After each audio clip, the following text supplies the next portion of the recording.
everybody. I'm Kim Heil, Associate Artistic Director of the Old Globe. Welcome to tonight's Insight Seminar for Deceived.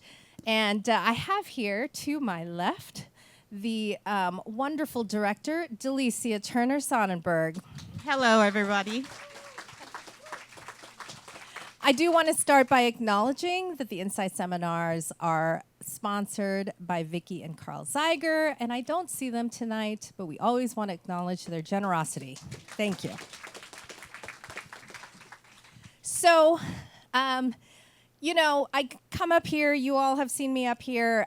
Many times the person to my left that I'm interviewing is a very good friend, and this is no exception. But what makes this so special, actually, is that I think Delicia and I have known each other really almost since the moment I landed in San Diego in 2004. And Delicia, as many of you know, has directed here at the Globe before. Prior to this, she directed Trouble in Mind a couple years ago in the Old Globe Theater, yes. And then prior to that, she had, pre-COVID actually, she directed Skeleton Crew, also in the White Theater. Yeah.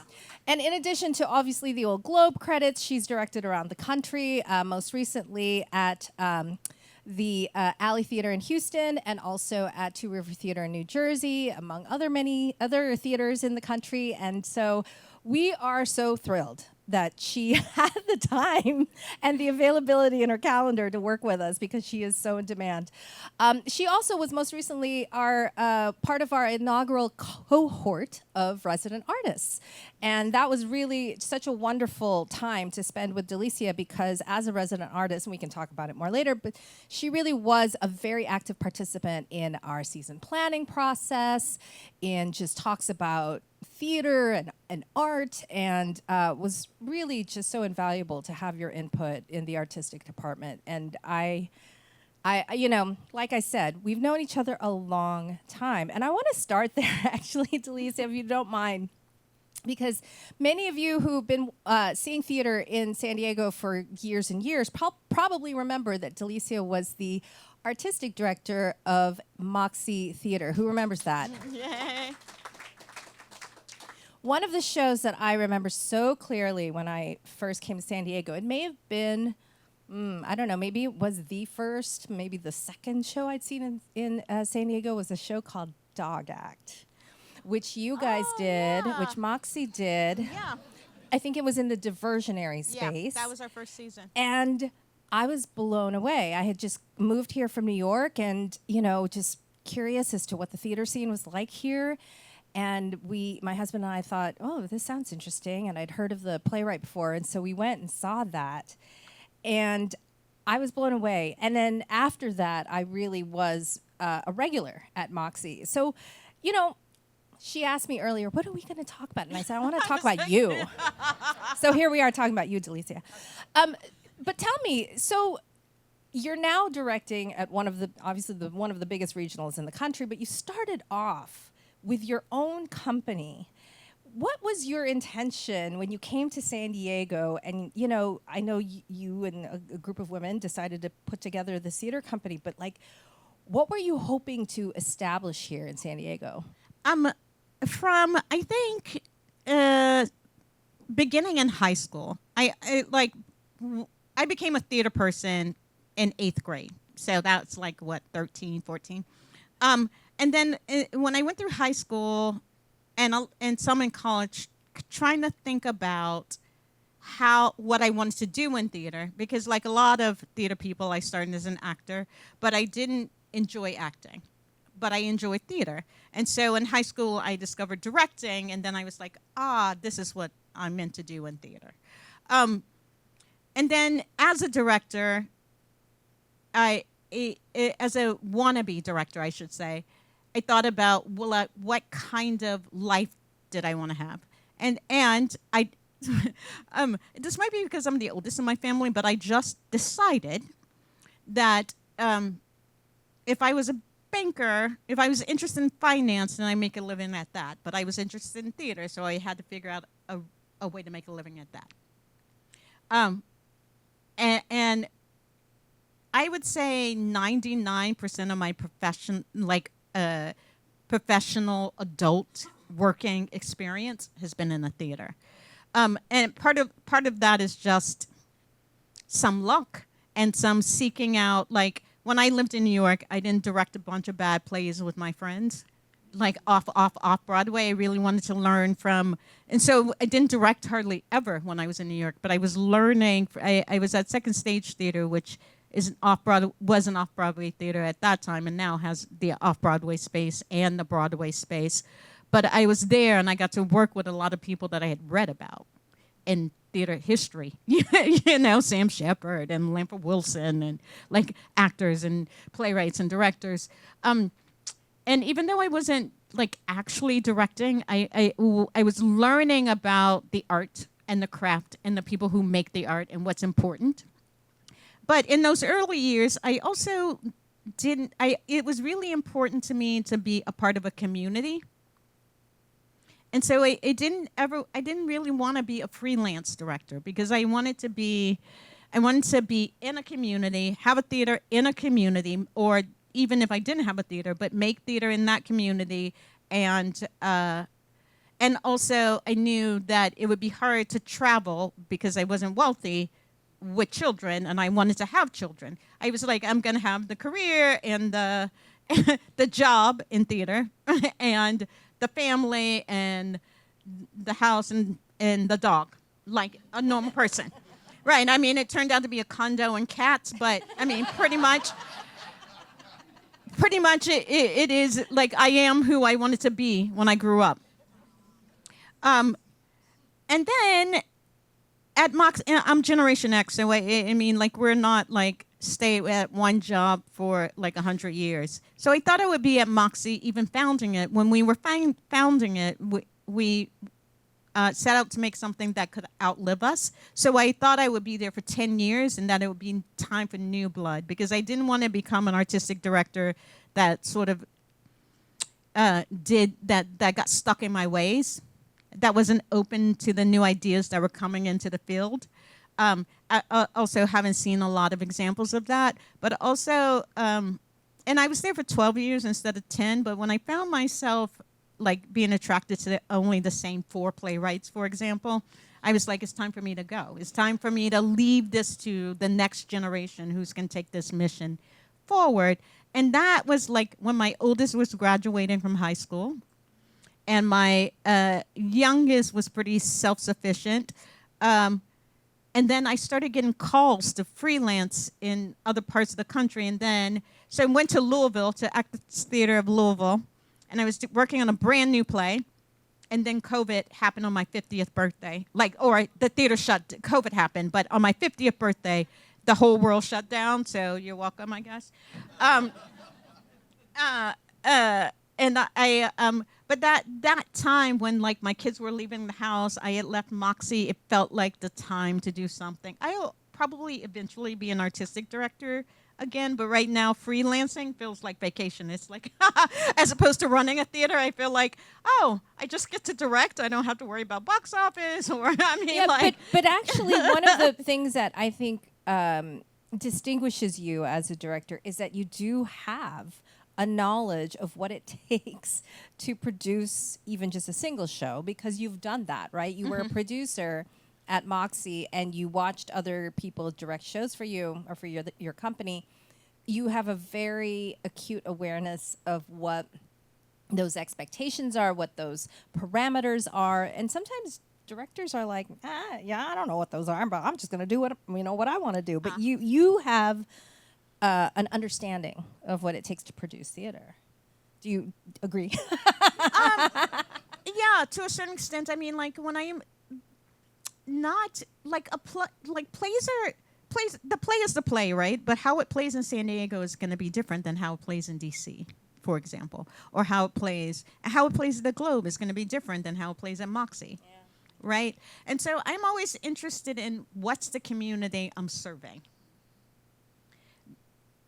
But I think for Moxie especially, you had a focus on female playwrights. Yes. And not just that, you had a particular commitment to women on stage, women off stage, obviously in leadership, and also your playwrights. But also, what's very cool about what you did, and I was very inspired watching you, in the early 2000s, is you and your female colleagues brought your children to work with you. That became a practice of Moxie. That was part of the culture. Tell us a little bit about that. I know it was probably so normal to you.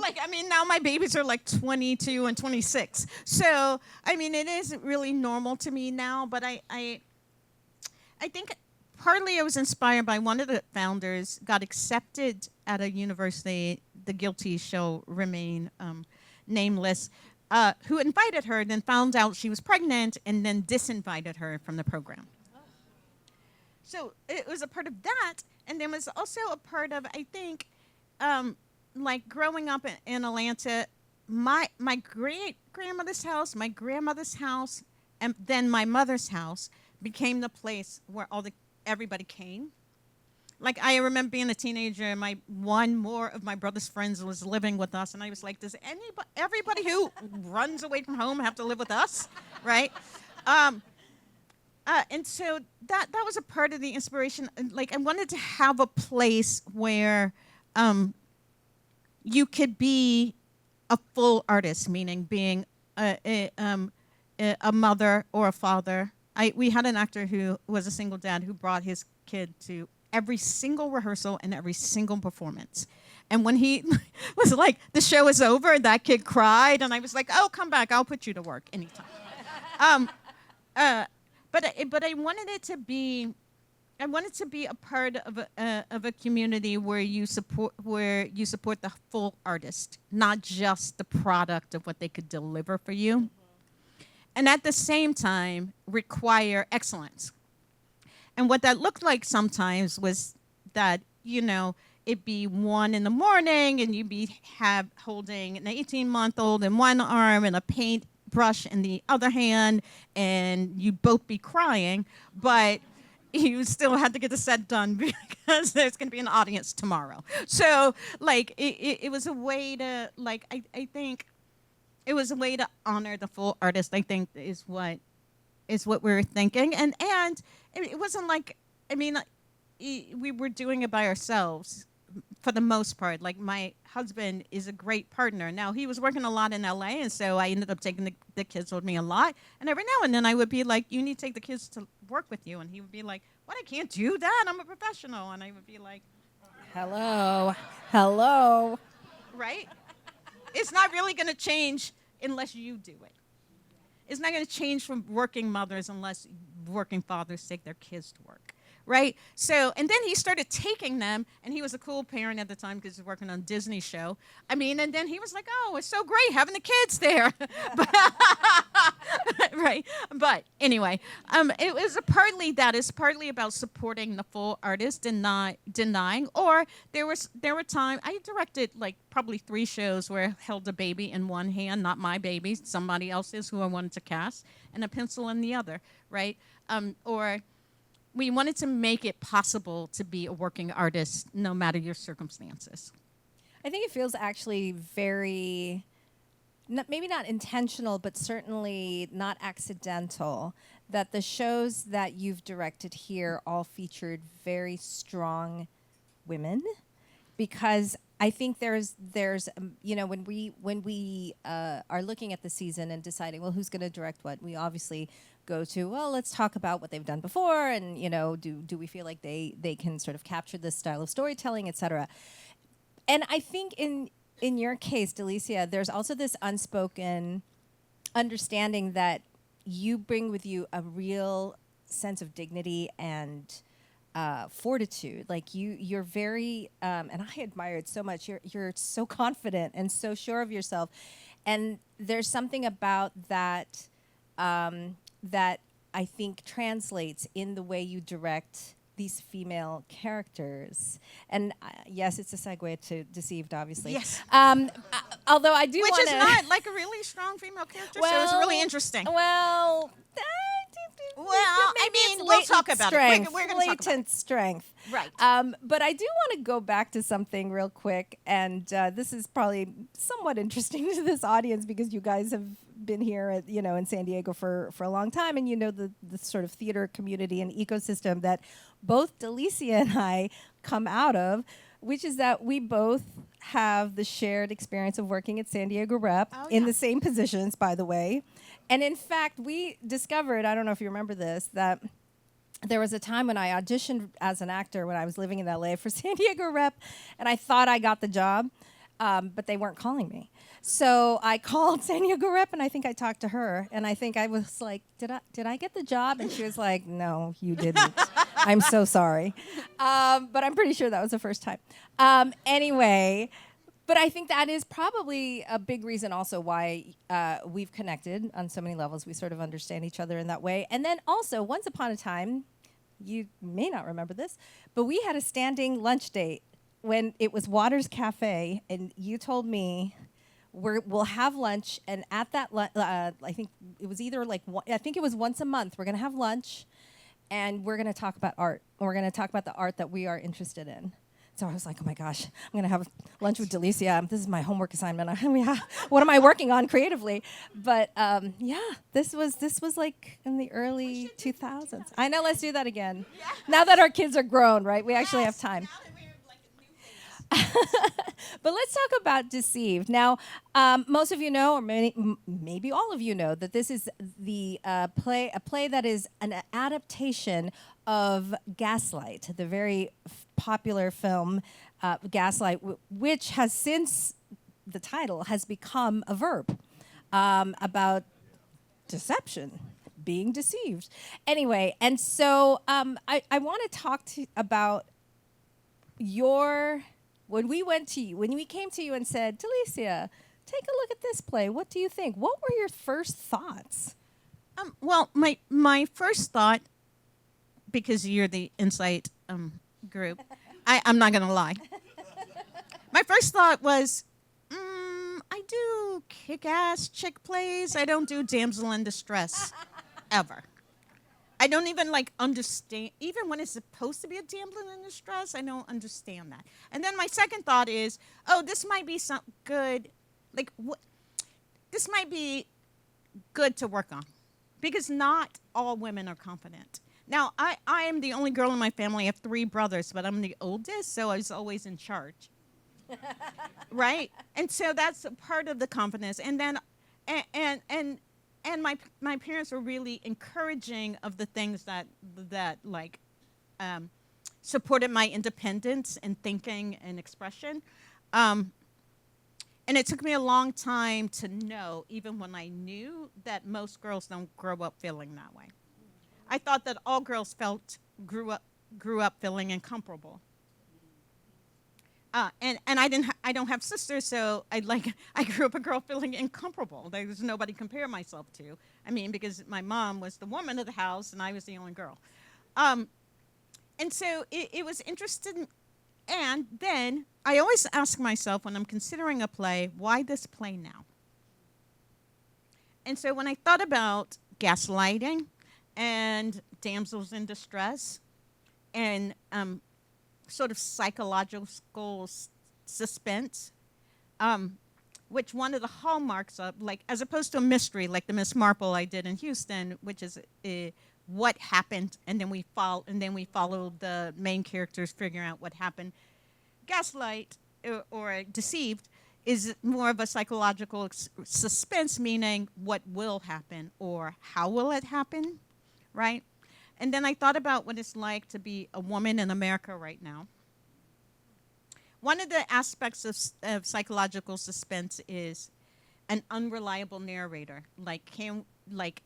Is that really happening, or is that only happening in the main character's mind? And that's what it feels like being a woman in the country right now. I can't believe my eyes. Wait, don't tell. Wait, so the truth isn't what I just saw? Am I crazy, or is the world crazy? And I think that is true for a lot of people, no matter what your religious bent is or political bent or whatever. This idea of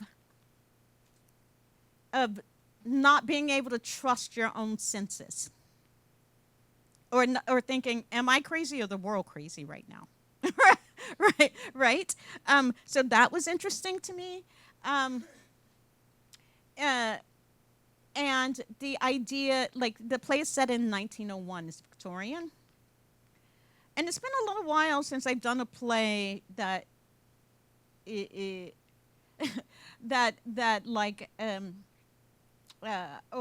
felt a little out of practice with European history, I should say, for obvious reasons, and um, and so I was interested in that just for, as a, I mean, like the training was all the same, right? Like first the Greeks, and then Shakespeare and Ibsen and Chekhov and Beckett and Arthur Miller and Inge, and you see what that has in common. So like a lot of like, and maybe like a Lorraine Hansberry, we all read Raisin in the Sun in college, and maybe a Carol Churchill when I was coming up in the 80s and 90s. Very few female playwrights, most of them white and male. And and so those were the things I was thinking about when they offered me this. And why is it set in 1901 Victorian? If they're going to do an adaptation, why not just update it? I was interested in exploring that sort of European history and why then. And a part of it is like, 1901 is the end of Victoria, the beginning of Edward, right? And so I wanted to cheat actually and like make it Edwardian because the fashion is so much more interesting to me, right? But the adapters, the playwrights are interested in this time of like, but I had to ask myself as a theater person, like, why this time? Why this play now? What are these women trying to explore through this work? And so in like a time of change, a time of like, can you believe yourself? Is what you think true or not? Those were the things that attracted me. And I do want to add that this adaptation is not 100% faithful to the source material. Yeah. It's definitely got a spin on it. Might I say a feminist spin? I don't know. I mean, like, I think, I think instead of somebody coming in to solve it, like the characters have to solve it for themselves. So that is part of the spin, because I don't want to ruin it for the people who don't know the play. But I do think this just stylistically, like in suspense, what will happen or how would it happen. I mean, you're a Globe supporter, so you've seen. How many times have you seen Romeo and Juliet or Hamlet? Or it's always, so you know exactly what's going to happen. Romeo and Juliet are going to die. But we still come see it. So I think even if you know the story, this adaptation is interesting to watch, because then it becomes about how will it happen, right? Or what's going to happen now. And I think the adapters did a great job of like just enough change to keep that those questions, which are a part of the style, present. What were your conversations during table work, which is a period of time in the early part of rehearsal where the director and the actors just sit around the table and they read the play, but then they sort of do a stop and go and talk about every scene or moment. And so what kinds of things, I'm just curious in terms of like this idea of gaslighting is very popular. Like you said, these days, it's really something that I think we've unpacked as a society. Like, what does that mean to be gaslit? And I'm curious what kind of conversations your cast had during table work. A part of it is we concentrated a lot on, because the story is going to unfold how it unfolds, about like making sure that the relationships were honest or true. Well, okay. I want to give you like, or let's see, those are the wrong words. We talked a lot about relationship and what the audience should believe moment to moment. That's more the truth. And it was important to me to treat it as if it was a new story that nobody knew. So where do we start and how do we end up?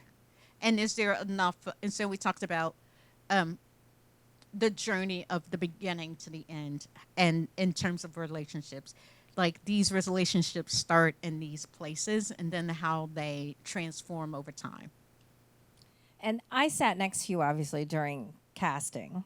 But I Yes. would love to hear, because there were moments where you would say, I think she's got the, whatever thing I'm looking for, or this person, I think, has more of a vibe of what you would expect in a different production of this. You definitely had in your head a sense of the kind of actors you wanted for your production. Tell us about what you were looking for. I was looking for, like, it's interesting because it's set in England, but it's adapted by Canadians, and it's being told here in America by an American company. And so I was interested in all of those sort of cultural, like, exchanges, right? And I don't like when I see period pieces that feel like museum pieces, like they're behind glass, because theater is not a museum. Like, there's about people. So I was interested in actors who made the people feel real. And even though it's said in 1901, like, do I believe this is a real person? And speaking of what we talked about, we talked a lot also about public and private, the way that people are, like, because I think a lot of time period pieces suffer from artists making judgments about time periods that they have no ideas about, but it's just done dry research on, and then they make them dry. But people are not dry, right? And I learned this a little bit, like, watching, because my granddaddy was a preacher, and my grandmother was the first lady, but had some, like, issues. And so, and the difference between being the first family at church and then what home life was like, right? So it just as a kid, I had a sense of public and private. And that I tried to talk about with the actors, and I wanted to cast actors who didn't feel bloodless in the time period, where you feel like they're real people, and the difference is the costuming, really, but that you could find something recognizable in them. Yeah, for sure. I want to open it up to some questions. I think it's time to do that. So let's do that. Yeah. So if you have a question, just raise your hand. We have a couple people walking around with microphones, and it just helps the whole room hear your question. So please go ahead and raise your hands if you have a question, and please don't be shy. Right here. So without giving away too much, what is the difference between gaslight and deceived?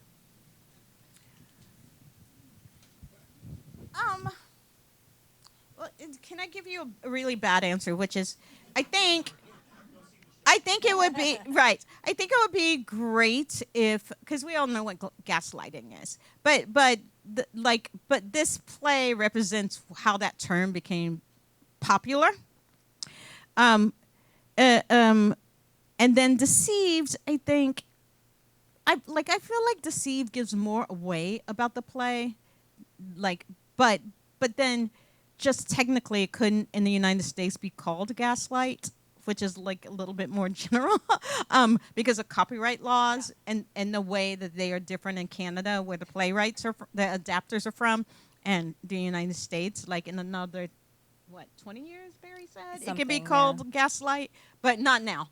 And I think a theater here, when that was apparent to the playwrights, some marketing department at a different theater was like, we're going to call it Deceived, and the playwrights just went with it.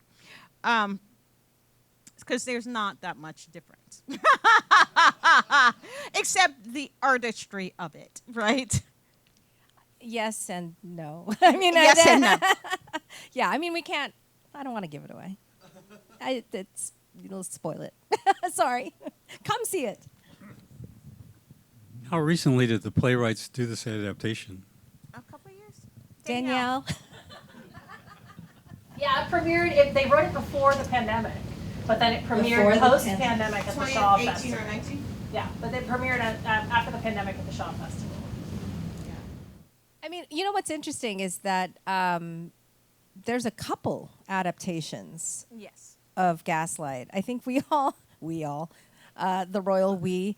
I think artists, theater artists in particular, somehow sensed that there was something to be mined from this idea, from the sort of source material of this term, gaslighting. And so, around the same time, I want to say these two adaptations came out. Oh, I think it also had to do with the public domain, like obviously arriving in the public domain. That then it's a free for all. People are like, "Yay! I can now adapt this film." So yeah. Any other questions? Yes. Oh, one in the back, and then you. Thank you so much for coming. You're incredibly engaging. I was curious that when you direct a play, do you stay with the run of the play in residence, or do you move on to your next production? I'm I am contracted through opening, but because I live in San Diego and this is a cast of 4, like I'll probably be back because my friends will be like, I'm going to see a show at the Globe, and I'll be like, okay, meet you at the Globe. But usually I'm done at opening. And in fact, the show I did before this in Houston, I got offered this gig first, so I'd already signed my contract. And then the Miss Marple, I couldn't pass it up because I'm like, oh my God, I love Agatha Christie. But I can't be at opening because I start rehearsal for Deceived the Tuesday. Like it opened on a Wednesday and I started rehearsals for this the day before. And so they were like, we'll get you a great AD. Right. But I also worked to make sure it was done before I left. But in general, and I think that this is industry standard, the designers and directors are done at opening. Yeah, I think it's actually a luxury to have you in the city. I mean, because I can come back. Not that I would. I mean, it's interesting. I would not deign to call her and say, "Come back, we need help." Like that wouldn't happen. It has happened before, though. Not with us. No, not with the Globe. But I did a show where the 2 leads didn't get along, and it just happened. And the stage manager, who really takes over the show after I leave, was like, "I wouldn't call you except this is a thing." And even the show I did at Justin's Theater in New Jersey, when the stage manager gave notes to certain actors, she would copy me on, just in case she needed me to, like, reinforce the note. Yeah. Yeah. We had a question right here. As a woman of color, is it difficult to be a director in today's environment? It's a tricky question for me, because I would say that probably. I was born in 1970 in Atlanta, and then so after the Civil Rights Movement and the Voting Rights Act, in a place where MLK and the Southern Christian leadership was so. I grew up thinking, and I'm the first person in my family born to full citizenship rights in America, right? Because I was born in 1970s. My parents were born in 50 and 51. They were teenagers when they had me. So they're still married, actually. They're so adorable. So all my messages were, Black is beautiful. Right? All my messages were, I am somebody. And because it was Atlanta, and my granddad's a preacher, my whole universe was Black. I didn't really have significant contact with white peers until I was a teenager. And so my foundation of, Blackness was very secure by the time and theater, which is mostly a white field, by the time I started doing theater, and my colleagues, my peers would be like, "What do you mean you've never seen Gone with the Wind or read Alice in Wonderland, or your mother never read Alice in Wonderland?" I did have that little bit of, "Oh my God, I don't know something," because I like knowing everything, personality flaw. But then I realized, oh, I wasn't lacking anything. My experiences were just different. So I would be like, my mother didn't read that. Did your mother read the complete works of Paul Laurence Dunbar? Because if not, you don't know why the cage bird sings. Right? So, and so from my particular experience, but one of the things that I will say is that my kids don't feel the same ownership of America that I grew up feeling. Because it was my job after that time, being born in the and coming of age in the 70s, it was my job as the oldest in my family too, to walk through the front door of a restaurant and sit down and be served. It is my responsibility to think every place is my place. And my kids don't feel that. My daughter in this country right now has less rights than my mother in some places. And that actually is what's harder. Like how the world treats my because I'm old now, so I'm like, no, I'm setting my ways. Like when I notice, because I grew up thinking every place was my place, is my birthright. Like if doors weren't open to me, I would invite myself in, because I believed it was my birthright. I'd be like, it seems like you're talking about me. I should be here, right? Right? And like I noticed that the generation after me, they don't feel that. The generations after me, actually. And so I think we have work to do.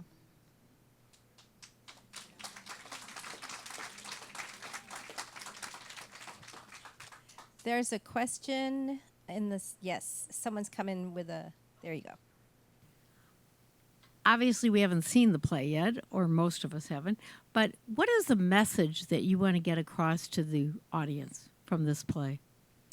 I think, good question. I think that there's a little of a little moment, a tiny little moment in the play, but since you guys are all insiders, where like the servant is talking to the main character, and she's like, it's important that we trust our own senses, right? Right? Like she can't just come out and say, believe your eyes, because of class, right? Like she's the servant, and so she can't just say it overtly to the mistress. And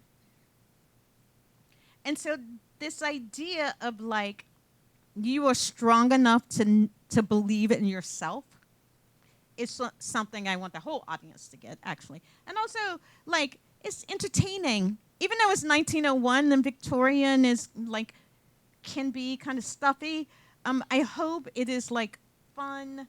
I hope it is like smart, sexy, and surprising. Those are the like, that's my aesthetic. Like, yeah. And that it, or at least it's like, and so it's entertaining, and some of us are like, that would never be me, right? But at the same time, because I tried to make what really was important to me is like that the main character was a real woman. And like, I love being married. It's my favorite thing ever. I think it's the most stabilizing institution in my life. I love it. And being a wife and being a good wife is important to me. And it's and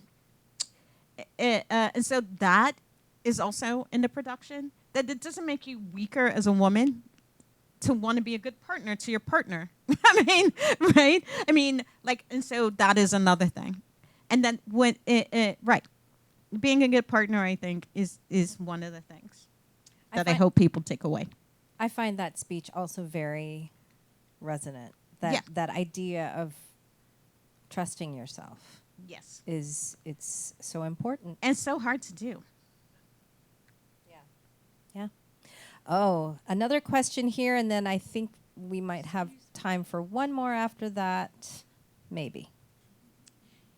In my earlier years, I was taught, you'll believe it when you see it. I mean, that was a slogan. You'll believe it when you see it. And now at this stage of life, I've got that on its head. It's the other way around. People see what they believe. And I'm wondering how that comes out in the play, if it does, because I think that's what this is really all about. That if you really believe something, you're not going to believe enough. No, right.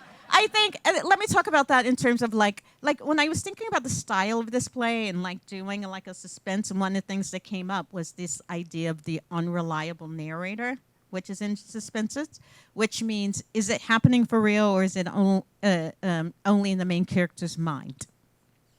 Right. And so the adapters is, even if they change some things about the source material, that is still true. Like, she believes it could be happening for real or only in her mind. That is a part of like what's fun about it as well. Or even because the other thing in suspense is like sometimes the audience knows something the characters don't know, and how fun that might be. And so even when you're like, girl, come on. Come on now. Like, I wanted to create a reason why she could still possibly believe. And a lot of that has to do with attraction and also just genuine love. And so I hope that answers your question. You think we do that? I think we do that. We do have time for one more. Anyone else have a question? We good? Oh, one here, and then Anne? No? Okay, but we have one here. How long did it take you to decide to take on the job of being the director? For this job, Yes. or just in general? No, for this one in particular. Oh, really, because the Globe is like one of my theater homes. I was like a resident artist here at the time, actually, right? And I love it here, and I love Barry, and I love living at home. I love working at home because San Diego is gorgeous. I mean, like, so it didn't take me any time to decide. It really was like a scheduling thing. It was mostly about like scheduled. Like the Globe is one of the best places that artists can work. And not just because of like the support you get from artistic or the community, but also the shop, like the people who build the sets or costumes. It's just excellent work. It's just excellent. Like, we're still solving some things in this production. Like, I'm like, I don't like that thing, right? I think it's not quite there yet, but I know it's going to get solved. Because the artistry here in all the departments is like top notch.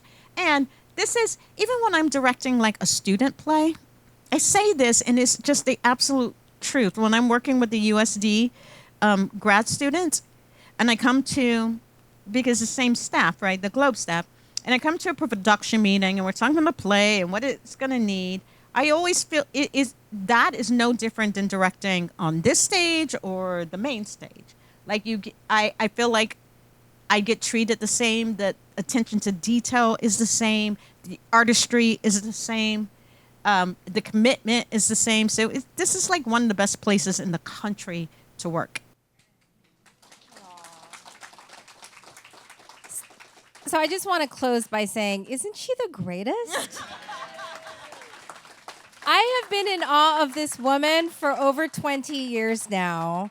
And so I'm just so proud to be sitting up here with her. So Delicia, thank you so much for joining me tonight. Thank you. And thank all of you. Thank all of you.